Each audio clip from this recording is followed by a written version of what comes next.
Hey everybody, what's going on? Rob Cesternino back with a Traitors feedback show talking about week 8. What a busy week it was in the Traitors world, where the second week in a row a traitor went out, and I'm very excited to talk about it. We got a great guest here today. Of course, with us always, Pooya Zamakili, the Duke of Deception. Pooya, how are you? Doing great, Rob. Very excited. Very fun guest. Can't complain. Pooya, would you like to introduce our incredible guest today? Oh, it would be an honor. Absolutely. Coming at you here for the first time this season, we have a guest to talk all things on the feedback show. We have a person who kicked off this show, this phenomenon in the US, by featuring on the first season of the Traitors, and very recently ended up being the most heartbreaking elimination of a season of Big Brother that took over the summer. It is the one and only Rachel Reilly. Rachel, how are you? Hi, guys. Thank you. I'm good. I'm loving the outfits this season on the Traitors. I hear you guys talk about it often. Yes. Yeah, Rob, you were great. Very snazzy dressed. Thank you. I appreciate it. I didn't want to embarrass myself too badly, but I really feel like that do we give you enough credit for helping to elevate the wardrobe of the Traitors? Because I think that people may not necessarily realize that really, it's not every edition of the Traitors that has such a focus on the fashion. On Traitors UK, for the most part, other than somebody like Dapper Steven, that they tend to wear pretty plain clothes to play on the Traitors, where it's really only the Traitors US has a very elevated style and sense of fashion. And that was something that I feel like that you were one of the pioneers. Oh, thank you. I agree. And I think Kate and I made it such like a central point of the show to talk about each other's fashion that I always felt like it was, like it became such a big topic of conversation. Plus with Alan, like always like going over the top, I think that like that also elevated it. But yeah, season 1 is so different from like, now there's an expectation. Like if you go on Traitors, you better have what a are you wearing? Right. Yeah, that's the first thing you have to think about. It's so elevated. And so, that you were one of the pioneers who got it started, and of course played with Stephanie and Sari, who are going to be on season 50. So really, the first season of the Traitors might be an interesting look back. Yeah, I think because of the Traitors and Snake in the Grass, their relationship on Survivor 50 is forever going to be evolving, which is really crazy. It's crazy how they had a relationship before because of Survivor anyways, but then now because of their other shows, they're going to go back on Survivor and have an even like different relationship. Yeah. Right? But you go back, if you went back with like Yam Yam on something, right? Like that would be such a different relationship. It would be so different. Yeah. Crazy. It's crazy how all these shows like affect it. Yeah. How are you doing? What's going on with you and Brendan? We're good. Yeah. We're very busy. Dora is walking in New York Fashion Week next week, and I'm hosting some of the shows, which is really exciting. This week, in like 2 days. I'm very excited. How did that happen? Are you a stage mom now? I wish. Like, that's my actual dream, to be a full-time stage mom. You would be so good at it. I would, right? I would be such a good stage mom. I told Brendan I want to homeschool and be a stage mom, but he was like, let's see how this one goes. I'm like, okay. Yes. But so Adora's been doing fashion. We started doing the Nashville Fashion Week right after Big Brother, and then we got invited to do a Dillard's holiday fashion show. Whoa. And then not Candace Dillard, right? No, the Dillards, it's like a department store. No, I know. Oh, okay. Yeah. And they're in North Carolina, so you definitely know. Yeah. But because of the Nashville Fashion Week, Adora got asked to do a New York Fashion Week with a brand. And then they asked me with another brand. They like have been they all talk. It's like this little industry with the kids modeling. So they asked me to host some shows and Adora to walk. So it's really fun. But yeah, it's been great. Brendan's doing amazing. He's like, a professor. He's just loving life, doing all the things. Yeah. Okay. Well, Rachel, I want to get your take on everything that's going on. So we're going to talk a little bit with Rachel here, and I want to hear Rachel's takes on everything with the season. And then I need to dip and run into another meeting is calling me in just a little bit. But then Pooya and Rachel are going to go through all your feedback questions here on the feedback show. So how are you feeling about season 4 so far? My gosh, I love it. I'm not gonna lie. I think I was not expecting what we've gotten, because I will tell you the truth. When I heard about Rob being a traitor, I was really disappointed, because I was like, what a waste. Like, who is this guy? Like, sure, he's from Love Island. We all know he's good looking. Do you watch Love Island? I do, yeah. Yeah. And I love Love Island. And I thought like he would be fun, and I thought him and Mara would have some cute interactions, but I wasn't really expecting anything from them. And now I'm like, who is Rob? He is like a gamer. I mean, he's really good at this traitor thing. And yes, I'm kind of surprised. I was really disappointed, obviously, that you got murdered. That was the biggest mistake on their part, I think. I think it was the smartest thing they did. Really? Well, I think that, not to like toot my own horn a little bit, but I think that I would have been one of the few people in the castle who wasn't like falling over themselves, like, That's oh true. my God, Rob Rausch is the greatest guy ever. Like, and I think he's a really good player. I don't mean to be like a player hater if it sounds like that, but there are so many people that are just swooning over him. They are obsessed with him. Which is crazy, because for his game, like, Colton was so obsessed with him. So I kind of am confused why he let Colton go so easily. We'll talk about that later. But it's season 4 it's good. Yeah, I think Ian and I were probably the two people in the castle who were not going to be obsessed with Rob Rausch, and that he was very smart to push to get rid of the both of us. And I have to give him a lot of credit, because I don't even think that the producers thought that he was going to be that good at it. Rachel, I say that the producers, they always like to throw one person who's really going to be like the wild card into the turret. And in your back in the very first season that they had, okay, we know Suri, we know Cody, they're gamers. Let's throw a real curveball in, and let's throw Christian also.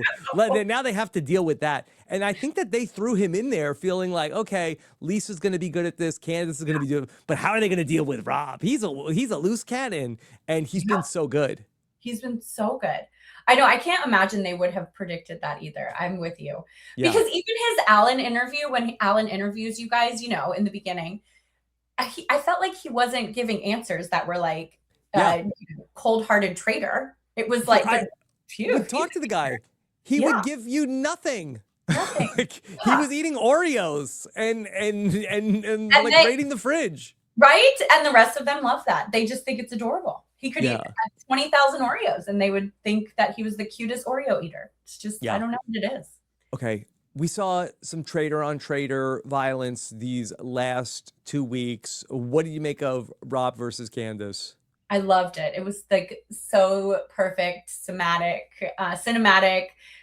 It was such classic, like what you as a viewer want to see, right? Like, I'm not saying it was good game, because it was bad game. And especially when Candace asked everyone else to leave, that was so fishy. Mm-hmm. And I feel like Rob, when she did that, I felt like he should have been like more obvious about it. But the two of them together by themselves, now that everyone knows Candace is a traitor, is a bad move. But for me as a viewer, it was the best thing I've ever seen from the traitors, I think, because usually we see the messiness in the turret, but they were messy all over the castle, Yeah. Pooya, I really feel like that Candace, she's so quick and sharp and so fast that, and I pray for Rob Rausch at the reunion, because I think he's in a lot of trouble.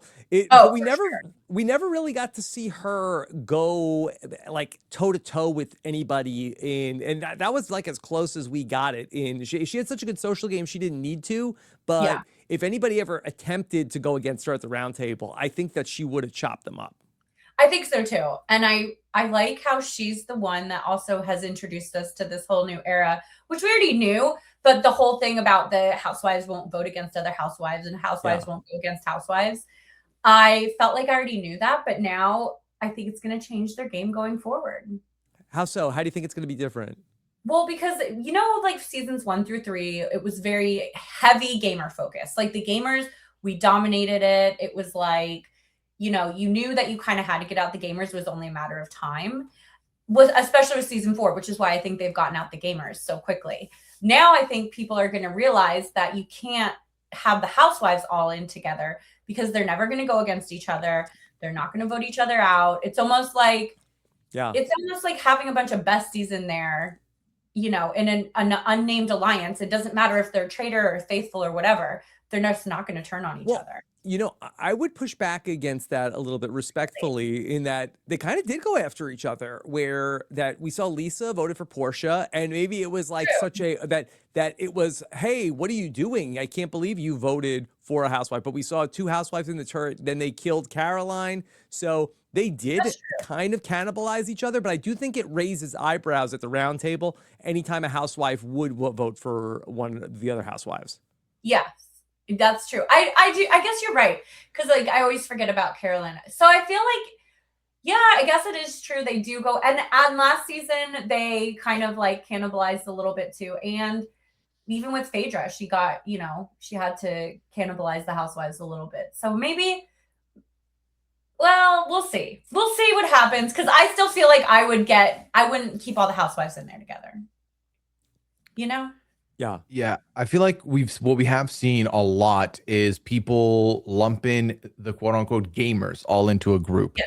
And I think what you do see with the gamers often is that, first of all, everyone's got a personality and everyone's very different. So the whole united front thing, you don't quite get that with the gamers necessarily. And, you know, there is a level of strategy of, if you are a traitor, to murder a gamer or two, just to make it seem like it would be idiotic of me to get rid of a gamer. I think similarly, the logic was there. That's why Caroline gets taken out of, like, we don't want all the housewives necessarily here, because then they'll start looking at us as a group.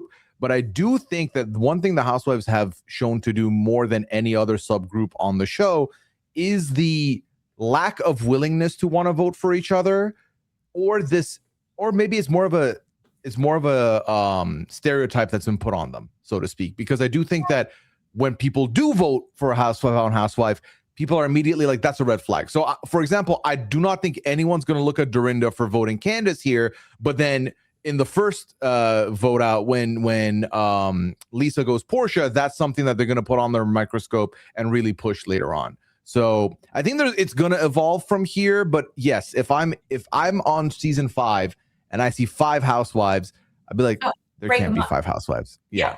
They got to get. That's what Michael Rappaport said. Yeah. I take it back. They should all stay together. How many housewives? Pooya, you made a good point. Yeah, it's true. Oh. Yeah. Yeah. It just, the way I looked at it, Rachel, with the gamers was that, and this season there was only 5, and I think last season there was 7 or 8 people from Survivor and Big Brother that were on the show, and challenge. Yeah, and the challenge, when you lump Wes in there, I felt like, okay, well, hey, if we just keep numbers, it doesn't even have to be an alliance. I said to Tiffany, like, it doesn't need to be a full-on cookout. Let's just not vote against each other at the round table. Yeah. That'll help. But I don't think everybody was totally sold on that idea, but it's the kind of thing where it really, you might be able to outlast the initial wave of people if you are like throwing the other gamers under the bus. But you eventually, if they don't find a traitor, they're going to start looking for, well, who are the gamers that are left? Yeah, no, for sure. Like, I'm really worried for Natalie. I think Natalie is definitely in trouble, because that's the first person, if I was a Bravo person or a celeb that's not from another show, I would literally be like, why is there only one gamer left? And it's Natalie.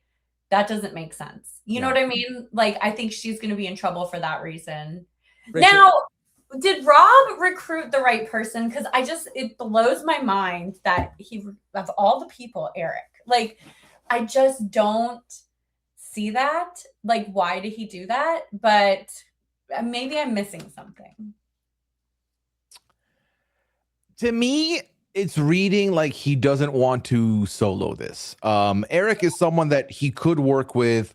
I think it's someone that he would want to collab with a little bit, because I think if he wanted to ride this solo, 100% you get one of the 2 other guys he mentioned in Steven or Johnny, and just kick him out immediately. But I think he wants someone, he wants an alliance here. I think that one thing that we'd have seen was, up until he ends up at this fork in the road where he doesn't want to vote Ron, he doesn't want to like look a type of, or Colton, and he's going to vote Lisa. They were doing great in that turret as a team, and I think he doesn't want to do. I think he wants that team. If I could, Oh, go ahead. If I could speculate as to like getting inside Rob's head a little bit, if you take a look at like what just happened with Lisa and with Candace, that he had people who he wasn't necessarily on the same page on, and people that were gonna really call him out. And I thought in this episode you saw Rob squirm in a way you haven't seen him all season. I don't think he particularly likes confrontation. I don't know if he necessarily minds it in terms of like some of the things he's done on Love Island in terms of, but I think he prefers to just be the one who's the like, okay, I'm done with you, as opposed to be the person who's going to like get reamed out. And of anybody left in the game, Eric is not somebody who's going to really drag him at the round table ever. Right. Well, that makes sense. But I would think, but like, what about like Mara? Because like, I see where you would pick Johnny or Steven to get rid of them, but then you could pick Mara because like I think like low key they're friends, and like she seems like someone that's not going to rat him out either. Yeah. I think that it comes down to a man versus woman thing in terms of that if they've already been 3 women traitors that have been caught. I think people are going to be looking for a man eventually. And if he can have somebody who is That's a man as a shield to, if they find the other traitor, then it's like, okay, good. Okay, we found the other. Now it could be anybody. But if it's still just another woman, then they end up still looking for him. Rachel, I need to jump onto another call. I know we've got a lot of great questions from the listeners. Always a pleasure to catch up, and I can't wait to listen to the rest of the show. Good to see you. All right, take care. Bye. All right, and we will continue flying this plane like nothing changed. Rachel, what has been your thoughts on, and obviously we're down to just Natalie. What has been your thoughts on the rest of the fellow gamers that have fallen throughout this season? Now that Rob isn't here, also feel free to. Well, I obviously am sad about Rob. Like that was I was really disappointed because I thought Rob would be someone who would strategically like really step up the Traitors game. And I feel like because we've like Rob, you know, he's such a gamer. He knows he's like, this is his world. So that was my most disappointing loss. Obviously disappointed about Tiffany. I thought Tiffany would be a great person to be a traitor, and I was kind of sad that she wasn't picked as a traitor, but then I was like, okay, she's a faithful, so she'll be sticking around. And then of course no. I think with like, I'm trying to think with Ian, that was like just the first murder, and then it makes sense because with the traitors that were picked, I felt like of course they're gonna pick a gamer to murder first. Like that is almost like the best gameplay for them, right? So yeah, but I think like for the most part I'm very impressed with Rob's gameplay, so I haven't been as disappointed as I thought I would be, because I was like, well, I thought it would be just kind of there would be no gaming, and now it feels like there's been a lot of gaming, so I'm excited. Yeah, but now I don't know what's gonna happen at the end of the season. I know, and like it's gonna be interesting because I do feel like for me, I feel the same way you do. I've really enjoyed the season despite losing some of our friends along the way here. And I'm just curious what this end game looks like, because I think a lot of people have echoed the same sentiment of it's been very fun. This turret has been great, but now is Rob just going to have a cakewalk to the end? And I think that the way they've shown us the faithfuls, we're getting weaker faithful energy. But I still feel like there's a couple of these faithfuls that probably have something going on and are cooking that we're not seeing yet. And I'm just waiting to see if they can. You don't think so? Mark has talked maybe for 5 minutes. Like it's a running joke. He's just like, oh, yeah. I mean, do you guys have a counter? Is it like that's a thing on Chat BCC? Like how much airtime has Mark Ballas gotten? So I feel like that to me is like a sign about how the faithful's energy is, because we have like a Mark and then a Steven who same thing. Who does he even talk? Then like. See, the problem is I don't even remember some of their names because they're right. Like they've been Kristen kind of invisible. Top Chef, right? Kristen. Yeah. So yeah, like same thing. Like she just has bad reads. And Tara and Johnny are best friends. They both know they're faithful. So, and I love seeing that friendship, and I'm so glad that that friendship's still in there, but I don't see either one of them being like overtly outspoken at roundtables to call out Rob ever, because they also like Rob. So that is the problem. Because That's the thing. Exactly, they all like Rob. Yeah, like no, I can't think of who is going to smarten up to Rob's behavior. I think that's the Natalie, biggest. maybe, but she loves him. She's every single time She's good with him. Yeah. Yeah. I know. She's like, I hope it's Rob. I hope he gets the dagger. He's my guy. Like, so. Yeah, it's going to be very interesting now, because I do think that, you know, something that benefited the faithful, or not the faithful, sorry, something that benefited Rob, who is probably more of a quiet player as far as the traitor goes, is there were some loud voices to be the mouthpieces, to be the distractions while he was operating. With less of those available now, I'm curious who grabs the microphone. Like, who's like, all right, my turn. Because I think we're running low on that. And it looks like we're going into either Stephen Coletti's going to get accused or Johnny is going to get accused. I think that might bring Johnny out of his shell, but hopefully. I think it's going to be Johnny. It seems like the foreshadowing is the heat's going to be on Johnny. Yeah, which it's very interesting to me, because Johnny, I think, is someone who shocked me when he suggested the, hey, let's make a group of 8 and then run the numbers. And I was like, okay, Johnny. And then the group of 8 never voted together. So no, and that's the thing too. In Traitors, a group of 8 doesn't necessarily work. Right. Yeah. It's like, because you could have someone in your group of 8 that is a traitor.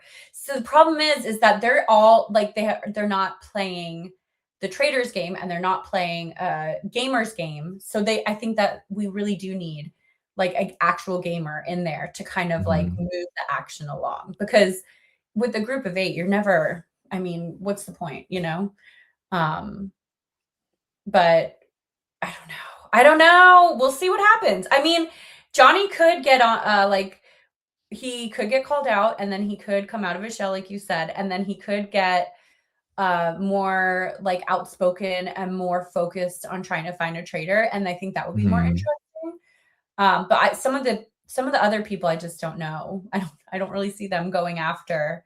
And like, Mara is so fun and so pretty, but I feel like she's very much like the Gabby of it all, right? Where it's like, maybe she's not going to be calling out traitors, but Gabby even called traitors out a little more than this. Right? I think for Mara, with Rob specifically, I think there's a level of marination that's happened there where, you know, and credit to Rob, he went out of his way early to, like, you know, help her, like work with her in the missions, and like has been showing her a more like warm side, and to the point where she was basically offended for him that you, Candace, you put a throwaway vote on him and now are pushing him. That makes no sense. So, and I think that to answer to, you mentioned earlier, why wouldn't he just bring Mora in? I think part of it also is that Mora is the perfect faithful to be at the end for him. And for him, but that's if he wants to go for the solo win. Yeah. Like, because think about it, if he's at the end with Natalie and Mora, neither of them are voting Rob. Then he should be in a safe spot. That's true. But is he going to, like, I feel like if what you're saying is true, where there is that marination, that relationship, is he going to then want to turn on her to be the solo winner? You know what I mean? Right. Maybe he doesn't. Maybe he's more cutthroat than we think. Well, that's the fun part, because I do feel like some people think I'm capable of doing that, and then they get in there and they're playing, and you can very clearly see, oh, they can't keep lying. They hate this. They're suffering from this. So will he do it? I think he thinks he's going to do it. Will he get there and be able to? Who knows? We'll find out. I did have a question for you, Rachel, that I found very interesting. Someone asked, what are your favorite changes to the show since you are on? Are there any changes you've noticed from season 1 to now where you're like, I wish we had that on our season? Oh my God, there's so many. First of all, the shield. Like, I wish we would have had the shields on my season, because like we had one shield you could win and it was random, and it was like you went into, you know, you picked out of a box in the armory. But I feel like this, having all the shields opportunities, that would have made me more motivated to be more outspoken. Because if I had a shield in my pocket and I'm a faithful, then I'm going to call out the traitors, because I know that they're not going to murder me that night. You know what I mean? Right. so I love that they've made that change. I'm thinking like another change I really like is all these like other twists and like the secret traitor. That was fun. Like they do different twists every season that I really like.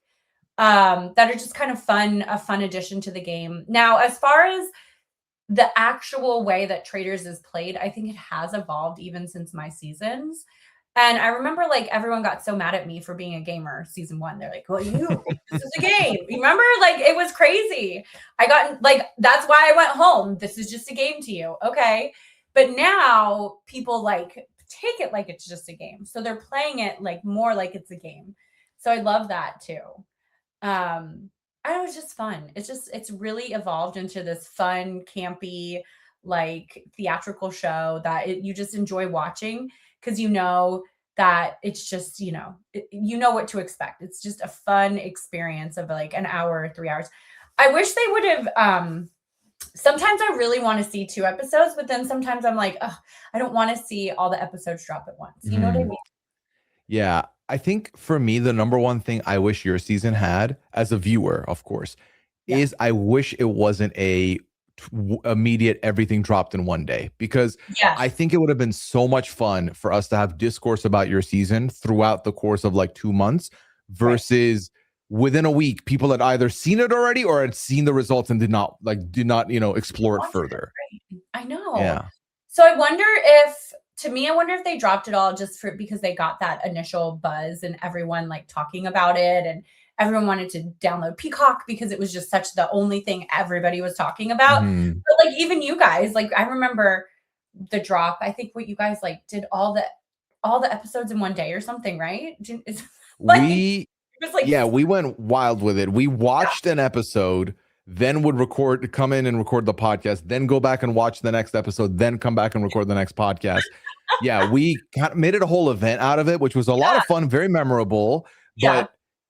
And like, I think credit to your cast, because honestly, I think you are the reason why the show then gets put on the map. And then starting season 2, it becomes a full spectacle and it's a whole event. It's now January is Traitors Month. Everyone knows this.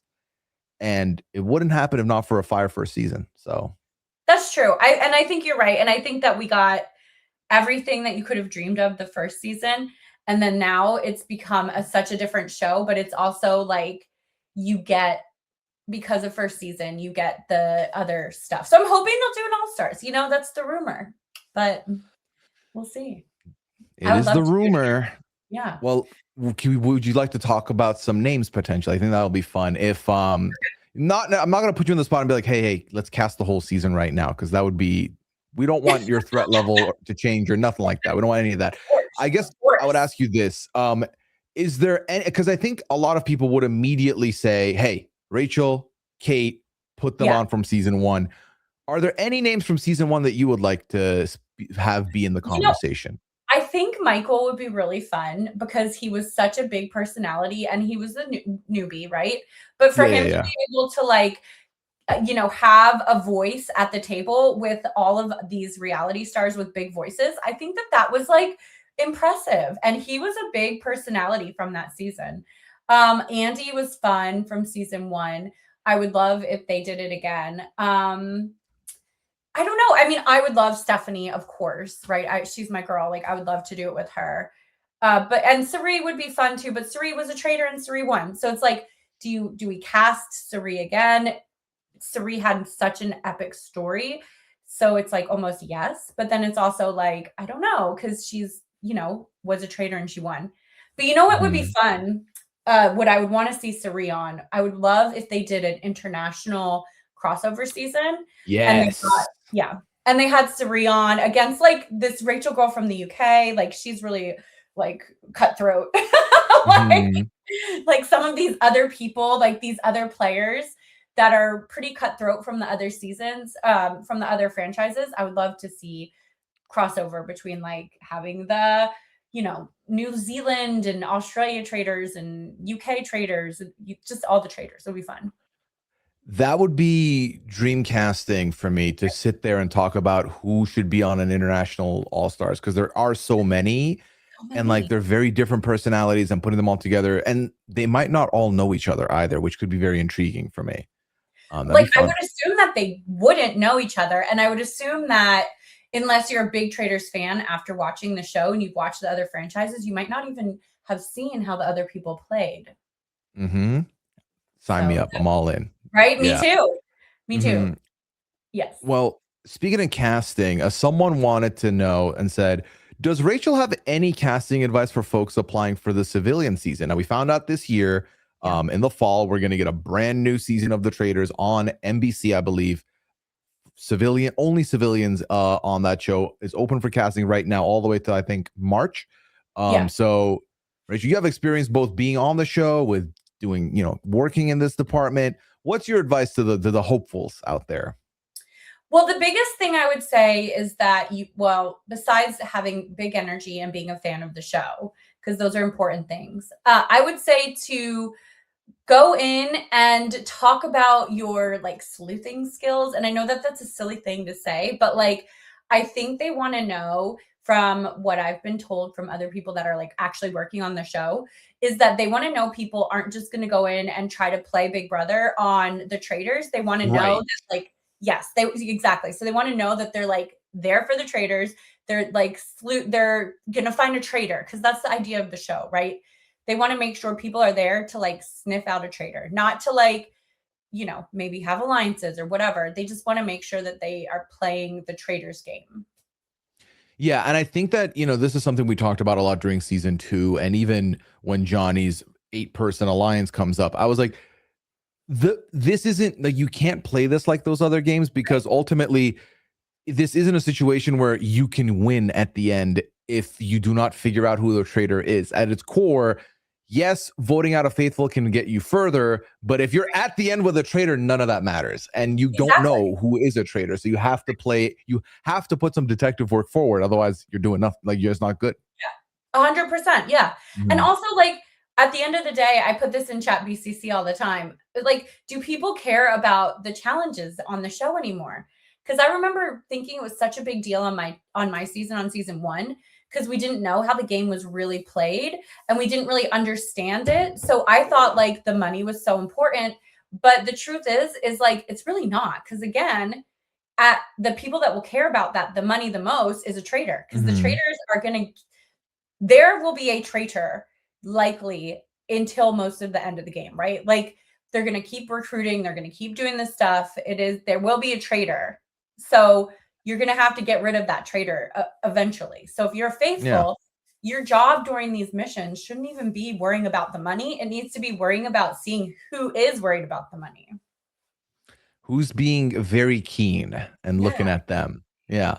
Because I think your season also had these missions that felt a lot more like personal. I feel like now with the introduction of the shield, and it's become a little bit different, but I do think that, again, fact find, investigate. I think these are fun things to do. You don't have to be the most loud person voting out a traitor or looking for a traitor anyway, but use those skills, practice, and then so that you can figure out the one at the end. Like you said, Rachel, there's going to be a rotation of like 8 of them sometimes, depending on how many y'all get.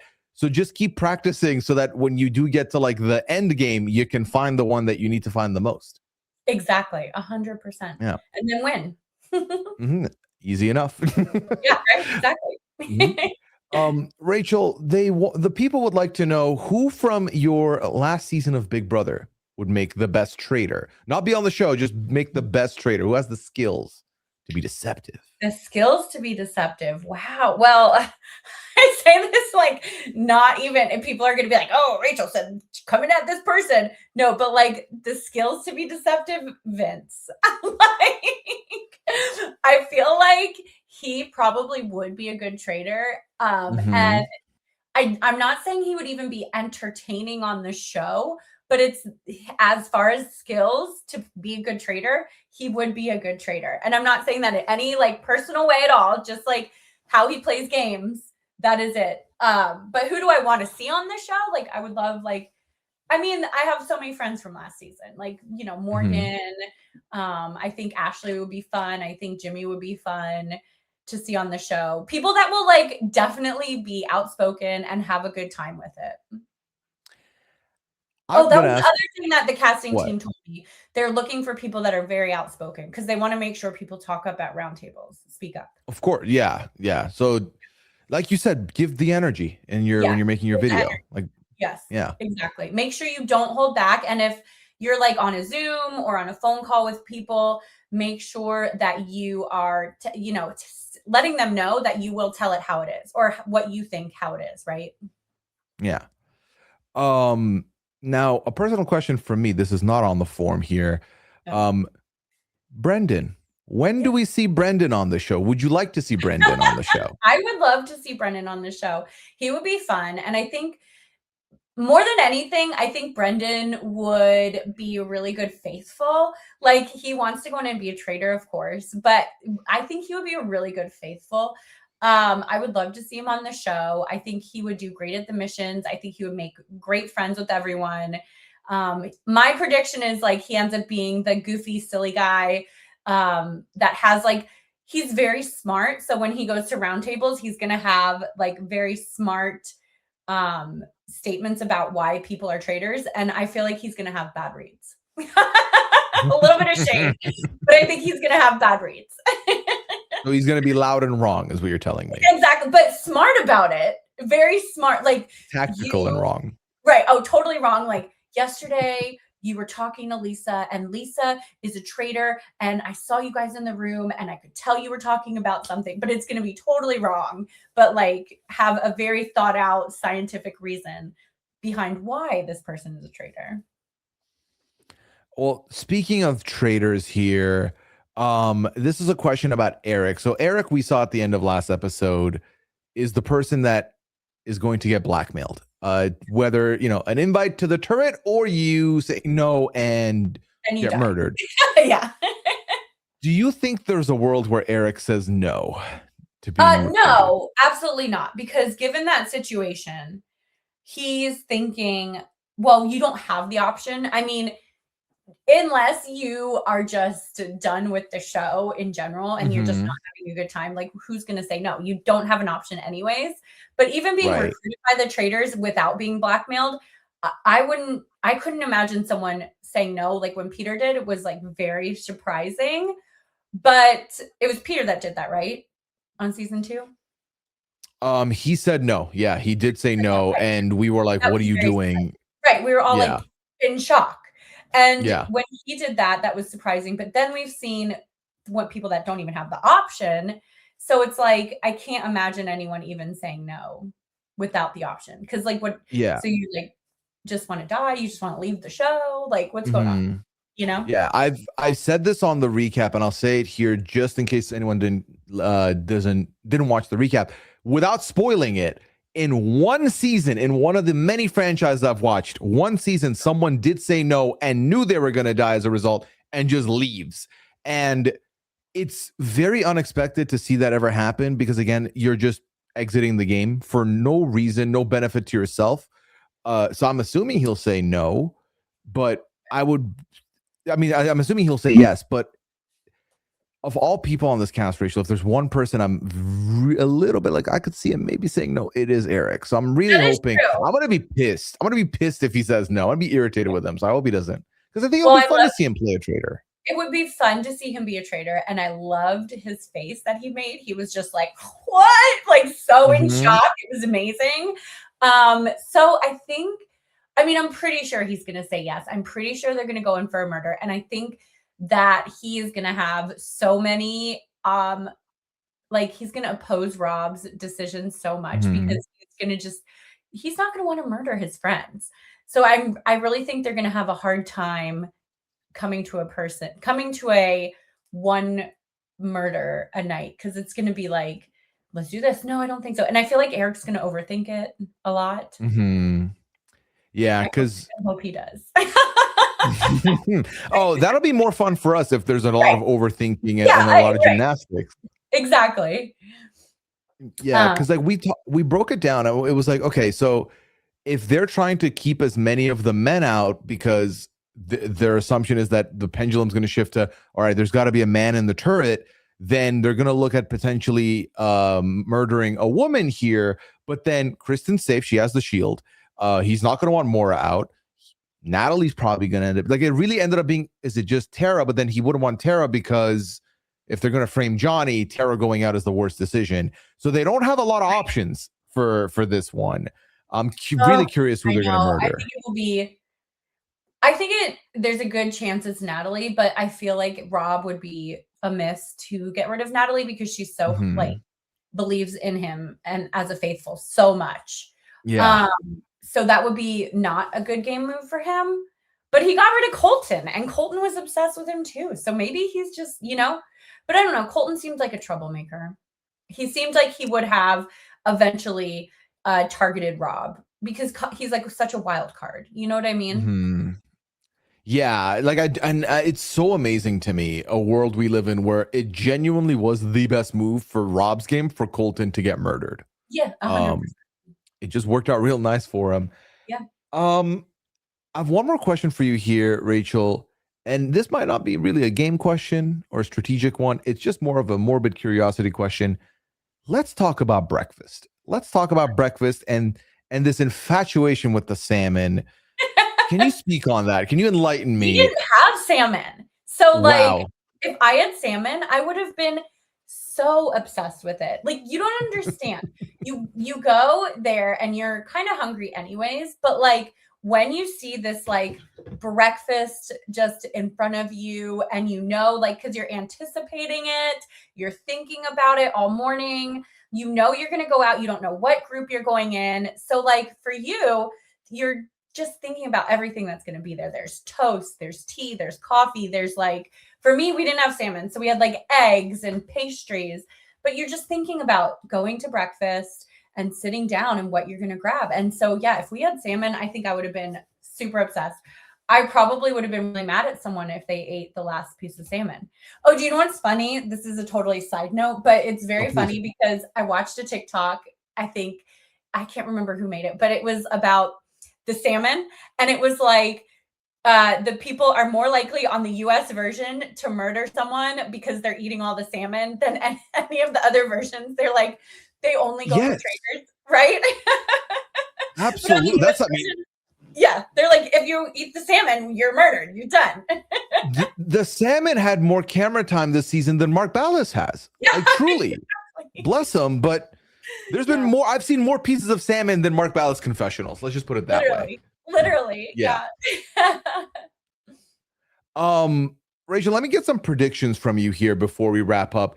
Okay. Do you think what result are we getting this season? Do you think it's a faithful win? Is it a traitor win? Is it a solo traitor win? Is it Rob? Is it the recruited traitor? Where do you think we end up here? That's tough because I feel like we're at the point in the game where I really don't know how it could go.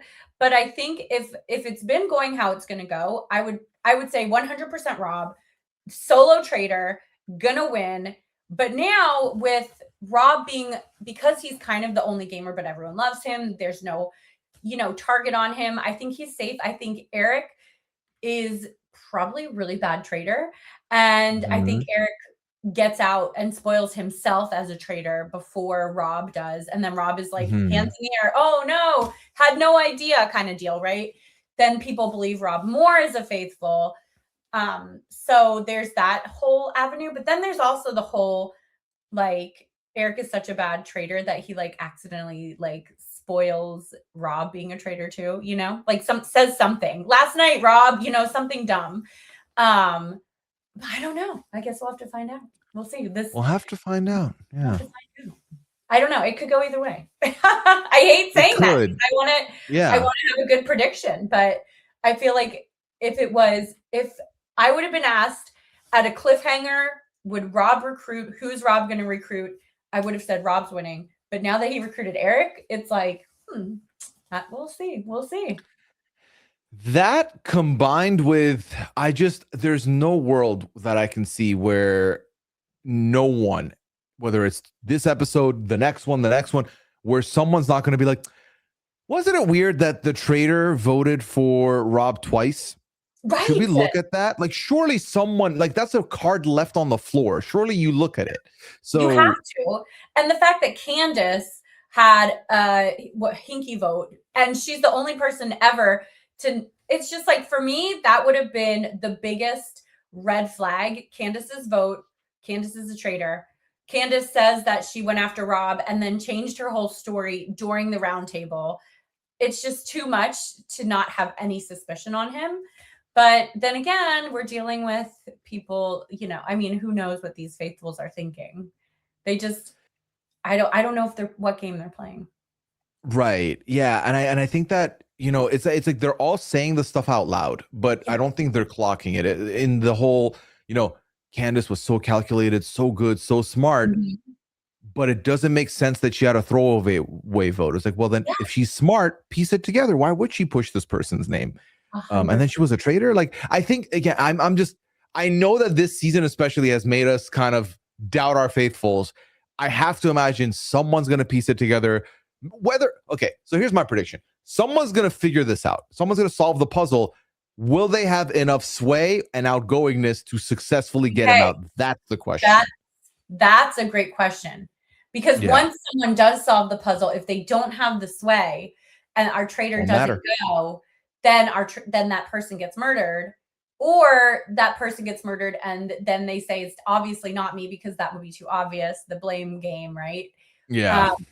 Or that person gets banished in the next one, because then now that person is the number one subject. So we'll see. It could still get really exciting. It could still be very, very interesting, I think.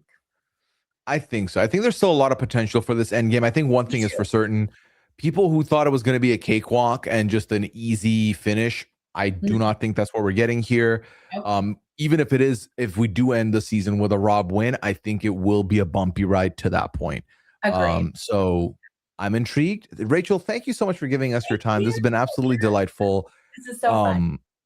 Is there anything you would like people to check out and find from you? Oh yeah, I mean, just check out my Instagram, I guess. I don't know.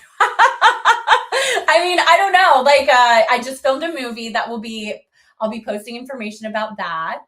And then like I'm working on these fun game shows. So follow me for like casting stuff, and send me DMs if you see something that I'm casting or I'm working on, or even if you're just like, hey, I really want to do this show, or whatever it is. I can usually point you in the right direction. So don't be afraid to reach out. But thank you for letting me plug that. Of course. And as Rachel has mentioned a couple of times, come through the chat BCC. Rachel's there. A lot of the alumni are there. We have a good time there. We do. We, like, a lot goes down. We talk about the episodes, but then there's also like all these other side conversations, and like stuff is constantly unraveling. And I'm just like, what is actually happening in chat BCC? This has happened on every single show, right? It's kind of interesting. Yeah, it's been a fun thing that I feel like it's a space that we didn't have before. And I mean, nothing will ever replace the weird first 2-3 weeks we had in that chat BCC with Colton there and then not there. And there's a lot going on. So crazy. I had no idea he left the chat until I was like, I had put something in the chat in the very beginning, and then he responded to it. And I was like, oh shit, I didn't know he was in the chat. Then he like just left the chat, and that was so random. And then everyone's like, is Colton in the chat anymore? Like, it was like crazy. I feel like that happens on each one of these shows, because Big Brother had a lot of crazy stuff. Oh my God. I know. It's been chat BCC. Yeah. You were the star of BB27, and Brandon Villegas was the star of chat BCC BB27. Let me tell you. Yeah, everyone said. It was phenomenal. Yeah.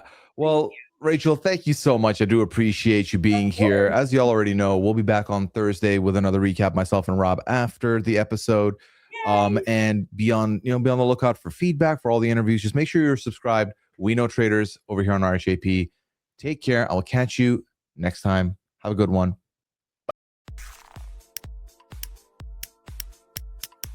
This is RHAP. We know reality TV.